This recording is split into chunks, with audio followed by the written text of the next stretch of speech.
Thanks everybody for joining us today for a very, very interesting conversation on the cutting edge of cybersecurity research and thinking. Didn't you enjoy some of the booths and information in the back of the room today? It's a great demonstration of excellent thinking moving forward. My name is Jonathan Wells. I'm the managing publisher of the Christian Science Monitor.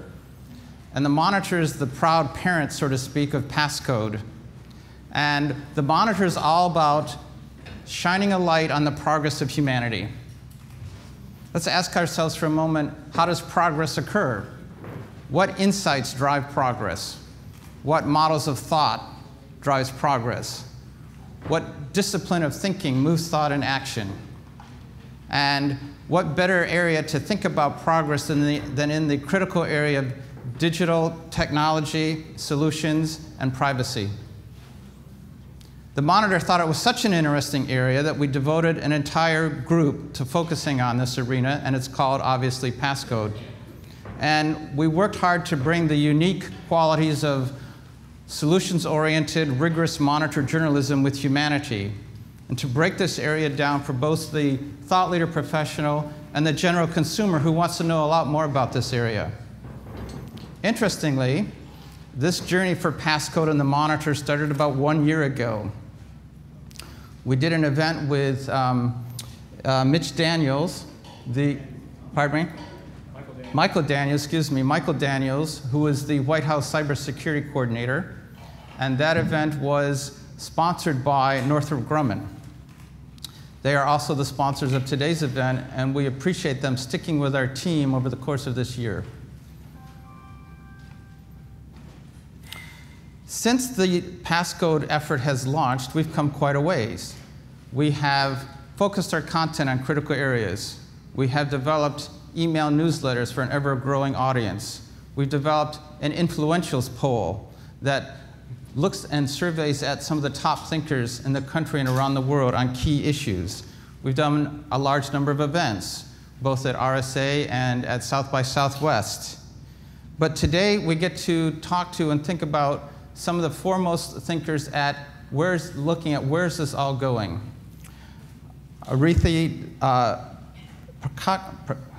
Prabhakar is here today. Dr. Prabhakar, thank you for being with us, as well as folks from the Department of Homeland Security and the National Cybersecurity Center for Excellence. We're delighted to have them with us all. One of the key drivers on the Monitor publishing side is David Grant, and we're happy to have David here to kick us off and introduce us into the next phase of this conversation. Thank you all for being with us.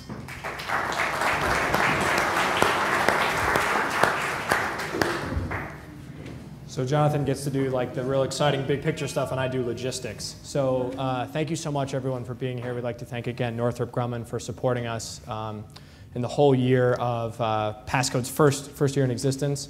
We'd like to thank MITRE, the MITRE Corporation, and NIST particularly for their help in putting together today's event. The National Cybersecurity Center for Excellence, Invincia, Mach 37, Star Lab, all the excellent people that you all got to see coming in today. Thank you so much for joining us. We'd like to thank the Internet Society for helping live stream today's event. And you can also see that if you're watching online. Thank you very much for joining us. And we also like to thank our friends at the National Cybersecurity Alliance. It is National Cybersecurity Awareness Month. They do lots of great work over there. And they're just a great partner to us in all the things that we do. We're very delighted to be here with the state of Maryland, their Department of Business and Economic Development. And they've brought to us, you may have noticed, the Dutch and Flemish business delegation. So we're very honored to have all of you here with us. They're in the United States to see how the US is approaching cybersecurity and to work more collaboratively with the US businesses and the US government in cyber. So if you're interested in talking to any of those folks, my colleague LaToya Staten back here, that's the woman to go see if you'd like to take a trip to the Netherlands. Today's hashtag is hashtag CSM Research, and you can also use the generic hashtag for Cybersecurity Awareness Month events, which is Cyber Aware. The actual program today, as Jonathan alluded to, will begin with Vern Boyle from Northrop Grumman. We'll then move to a conversation with Sarah Sorcher, the deputy editor of Passcode, and Dr. Prabhakar from DARPA. And then we'll move to our very excellent panel with Dr. Bill Vanderland, who is the Office Director, Safe and Secure Operations at IARPA. Doug Mon, the director of the cybersecurity division of DHS Science and Technology, and Nate Lesser, who's the deputy director of the National Cybersecurity Center of Excellence. And I just wanted to mark a little bit more about the NCCOE. They were created a few years ago, but became NIST's first federally funded research and development center last year with operational support from MITRE. As you'll hear today, there's a lot of work going on in cybersecurity research. You've already seen some of it. But the NCCOE's mission is to apply that research using commercially available technologies to help US businesses improve their cyber efforts. It's an exciting collaborative area that bridges the gap between research, application, and adoption. So we appreciate, again, NIST and MITRE being with us today and just helping put this all together for you all. So without any further ado, let me introduce Vern Boyle from Northrop Grumman. Vern is a very excellent person whose notes I have left out. He spent 25 years at Northrop designing lots of different cybersecurity systems for the DoD, the intelligence community, and others, and now you are the technical director for cyber systems, right. And the head of the Advanced Cybersecurity Technology Research Center as well. Yes, sir. Thank you so much for being with us. Thank you. Good afternoon, everyone. And to thank the Christian Science Monitor for having us here. Really appreciate the opportunity to talk about some of the hard problems in cyber. There are a lot of challenges, and they're not easy to overcome. So I wanted to talk today about the idea of controlling cyberspace. I'm going to talk about what that means and how we might go about achieving that. I want to introduce the idea of controlling cyberspace by first looking at the ways we control the physical domains. And I think arguably most would agree that we can control the physical domains when we choose to. The air domain brings up the image of the F-35, one of the most advanced fighter aircraft in the world. The sea domain brings up images of nuclear submarines, running deep, running silent, coordinating with surface ships. The ground force, the land domain, brings up images of soldiers with laser designators and precision-guided bombs, facilitating land operations. And in the space domain, there's a myriad of complex satellite ground station systems. So those are very significant systems, very significant platforms, and when we choose to, we can control those domains. Now, there's something common about those platforms. There's something common about the way we go about controlling those domains. And it has to do with speed, stealth, and precision. All of those platforms allow us to move faster than the adversary. They allow us to maneuver in ways that are largely undetectable or very difficult to detect. And it's about delivering an effect or an outcome in a very precise way. So speed, stealth, and precision, those are common design attributes in the control of those domains. So now let's shift back to the cyber domain, what we're here to talk about. Who is in control of the cyber domain at the moment? Well, the evidence would suggest it's not us. You simply look at a few statistics, you look at the headlines, and it's obvious that the adversary is currently enjoying control of the domain. So how is that being achieved? Well, let's look at their toolkit. So in their toolkit, they have things like polymorphic malware. Hundreds of thousands of malware samples being generated every year, not by people, but by machines. And that machine-generated code introduces the strategic element of speed. They are able to move faster than our defenders, than our people. What else is in the toolkit? We have things like fast flux domains, command and control nodes, hop points, configured for mere minutes, effect delivered, and then they're gone. So even if you're able to discover them, it's of little value. So that introduces the strategic element of stealth. So in their toolkit, they have speed and stealth. And the attacks, the breaches, it's not a shotgun effect. These are very organized campaigns targeting, very highly valuable infrastructure. And so there's an element of precision in the application of speed and stealth. So in many ways, the adversary has taken a page out of the playbook that we use in all the other physical domains. So I'd like to contrast that with our current playbook. It consists of things like risk management framework, which is an excellent framework for risk management, a foundational element in securing infrastructure. Our toolkit currently consists of detect and respond concepts of operations, so see things and react to them. And it consists of lots of people.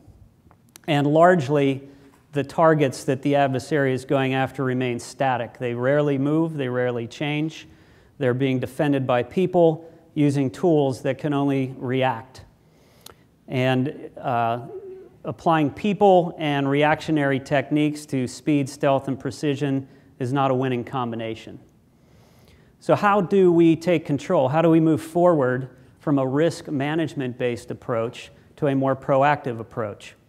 Well, one method that is under research right now is a method called continuous trust restoration. And this is a concept that allows you to continually break the attacker kill chain.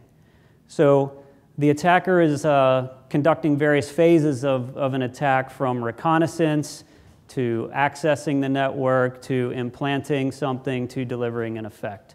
Continuous trust restoration is about restoring the systems to a known state of trust regardless of what phase of the operation you're in.